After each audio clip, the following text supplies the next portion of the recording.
ప్రభునందు మాకు అత్యంత ప్రియులైన దేవుని ప్రజలందరికీ యేసుక్రీస్తు వారి శ్రేష్టమైన పూజింపదగిన నామం పేరిట శుభాలు ప్రకటిస్తున్నాను.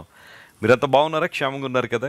ప్రతి ఉదయాన్నే లేచి మనం ప్రార్థన చేసుకున్న తర్వాత, దేవుని వాక్యాన్ని ధ్యానం చేసిన తర్వాత వాగ్దాన సందేశాన్ని వినడం చాలా ఆశీర్వాదకరం. దేవుని ధర్మశాస్త్రమందు ఆనందించువాడు ధన్యుడని లేఖనాలు సెలవిస్తున్న రీతిగా వాక్యాన్ని చదవడంలో, వాక్యాన్ని ప్రేమించడంలో, వాక్యాన్ని అనుసరించడంలో మనం ఎప్పుడు ముందుండాలి. ఈ లోకంలో అవిశ్వాసుల మాటలు కానీ, లోకసమైన వ్యక్తుల మాటలు మనకు ప్రాధాన్యం కాదు. దేవుని వాక్యమే మనకు ప్రాధాన్యం కనుక వాక్య ప్రకారం మనం నిర్ణయాలు తీసుకుని వాక్యాన్ని మన జీవితంలో అవలంబించగలిగినప్పుడు ఖచ్చితంగా అసాధారణ అద్భుతాలు మన జీవితంలో జరుగుతాయి. క్రైస్ట్ వర్షిప్ సెంటర్లో మీకోసం చాలా బలమైన ప్రార్థనలు జరుగుతున్నాయి. అనేక మంది దేవుని బిడ్డలు మీకోసం ప్రార్థన చేస్తున్నారు. మీరు కూడా మా కోసం, మా కుటుంబం కోసం, పరిచర్య కోసం ప్రార్థన చేస్తున్నందుకు కృతజ్ఞతలు తెలియజేస్తున్నాను. ఈరోజు వాగ్దాన సందేశాన్ని చదువుకుందామా? నెహెమ్యా గ్రంథం 9వ అధ్యాయం 27వ వచనాన్ని చదువుకుందాం. The book of Nehemiah chapter 9 and verse 27.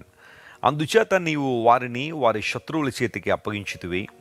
ఆ శత్రువులు వారిని బాధింపగా శ్రమకాలమందు వారు నీకు మొర్రపెట్టినప్పుడు ఆకాశమందుండు నీవు ఆలకించి వారి శత్రువుల చేతిలో నుండి వారిని తప్పించుటకై నీ కృపా సంపత్తిని బట్టి వారికి రక్షకులను దయచేసితివి. నెహెమ్యా గ్రంథంలో అనేకమైన చారిత్రాత్మక అంశాలు మనం గమనిస్తున్నాం. ఇక్కడ 9వ అధ్యాయంలో దేవుడు తన ప్రజల జీవితాల్లో చేసిన మేళ్ళు, ఉపకారాలన్నీ కూడా మెన్షన్ చేసుకుంటూ వస్తున్నారు. దేవుడు ఎన్ని మేళ్లు చేస్తున్నా ప్రజలు కొన్ని సందర్భాల్లో ఏ విధంగా దేవునికి తిరుగుబాటుతనంతో దూరం అయిపోయారో కూడా అక్కడ రాయబడింది.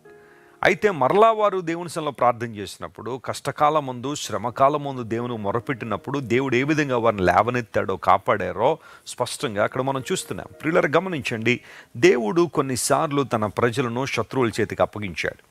కొన్ని పాఠాలు వారికి నేర్పించాలని, కొన్ని విధానాల్లో వారు కొన్ని విషయాలు అర్థం చేసుకోవాలని దేవుడు శత్రువుల చేతికి అప్పగించాడు. కానీ వారు ఎప్పుడైతే మొర్రపెట్టారో, ఆ శ్రమ దినమందు దేవుని వైపు చూశారో, దేవుడు వారికి మరలా విడుదల ఇచ్చారు.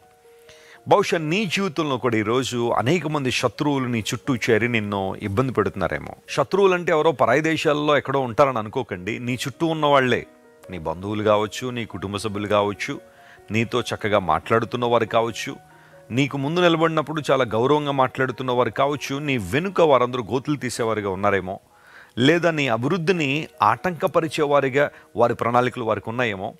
దేవుడు మాట్లాడుతున్నాడు, అలాంటి శత్రువులు నిన్ను బాధిస్తున్నప్పుడు నీవు ఆయనకు మొర్ర పెట్టగలిగితే, ఆయన సన్నిధికి వచ్చి, ప్రభువా తట్టుకోలేకపోతున్నాను, పరిస్థితులు బాగాలేదు, నీవు నాకు సహాయం చేయండి అని దేవుని సన్నిధిలో నువ్వు మొర్రపెట్టగలిగితే, ప్రార్థన చేయగలిగితే, ప్రభువు నీ శ్రమకాలం ముందు నీ ప్రార్థన విని నీకు జవాబును ఇవ్వడానికి ఆయన సిద్ధంగా ఉన్నాడు. తన కృపా సంపత్తిని బట్టి రక్షకులను దేవుడు దయచేశాడని లేఖనాల్లో రాయబడింది. ఆయన కదా నీకు విడుదలిచ్చువాడు. ప్రార్థన చేసినప్పుడు, నీ హృదయాన్ని దేవుని సన్నిధిలో కృమ్మరించినప్పుడు దేవుడు నీకు రక్షకులను దయచేస్తున్నాడు. ఆయన తన ప్రణాళికలలో నీకు సహాయం చేయడానికి ఇష్టపడుతున్నాడు. ఆయన ఎందుకు కృంగిపోతున్నావు? ఎందుకు అధైర్యపడుతున్నావు? నీ చుట్టూ శత్రువులు ఉన్నారు సరే, అనేక మంది నిన్ను బాధిస్తున్నారు సరే, హేళన చేస్తున్నారు సరే, నీ వివాహం ఆలస్యం అవుతుందని కొంతమంది బహుశా నిన్ను హేళన చేస్తున్నారేమో, ఇంకా నీకు బిడ్డలు పుట్టలేదా, పిల్లలు పుట్టలేదా అని చాలామంది నిన్ను హేళన చేస్తున్నారేమో, ఇంకా ఉద్యోగం రాదేమోనండి వీళ్ళకి, ఇంకెంతకాలం అండి ప్రయాస అని కొంతమంది బహుశా నిన్ను చూసి హేళన చేసేవాళ్ళు ఉన్నారేమో. ఈ వ్యసనాన్ని నువ్వు జయించలేవు, ఈ పాపం నువ్వు విడుదల పొందలేవు, ఈ అక్రమ జీవితాన్ని విడిచిపెట్టుకోలేవు అని కొంతమంది బహుశా నిన్ను చూసి సవాలు చేస్తున్నారేమో. నీవు చేయాల్సిన పనేనంటే, వాళ్ళు అలా అంటున్నారని కృంగిపోకుండా నువ్వు దేవుని సన్నిధికి వచ్చి నువ్వు సంపూర్ణంగా సమర్పించుకోవాలి.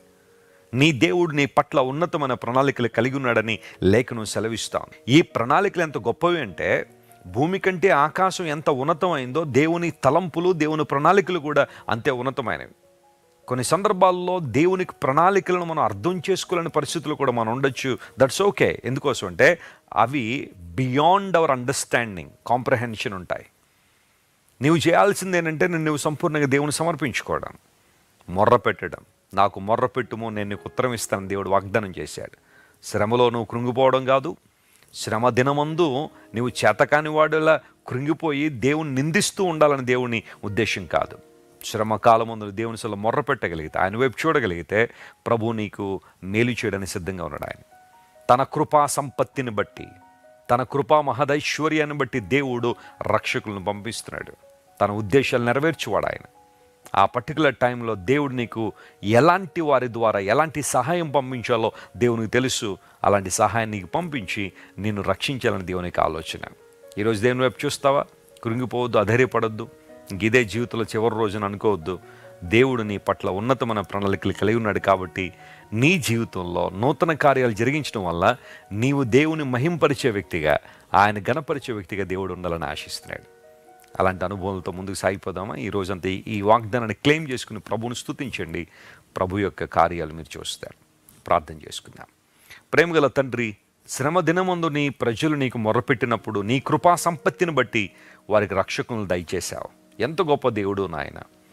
వారు ఎంత తిరుగుబాటు చేసినప్పటికీ నీ వైపు తిరిగినప్పుడు మరలా వారిని క్షమించావు, మరలా వారిని నడిపించావు, మరలా వారిని సమృద్ధితో నింపావు. నీకు స్తోత్రాలయ్యా. నీ కృప గొప్పది నాయన. అనేకసార్లు మా జీవితాల్లో మేము నమ్మకస్తులుగా ఉండకపోయినా నీవు నమ్మకస్తుడుగా ఉండి నేటికి మమ్మల్ని సజీవులుగా ఉంచి ప్రభువా నడిపిస్తున్నావు. నీకు స్తోత్రాలయ్యా. అయితే నీ వైపు మేము చూస్తూ నీకు మొర్ర పెడుతూ నాయన నీ నుండి ఆశీర్వాదాలు పొందుకోవడానికి సహాయం చేయండి.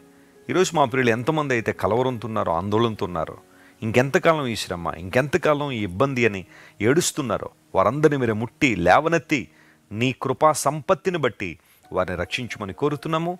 కనికరించి సహాయం చేయండి. ఘనత మహిమ నీకు మాత్రమే ఆరోపిస్తూ యేసుక్రీస్తు నామం పేరిట అడిగి వేడుకొంచున్నాం తండ్రి. ఆమెన్. ఆమెన్.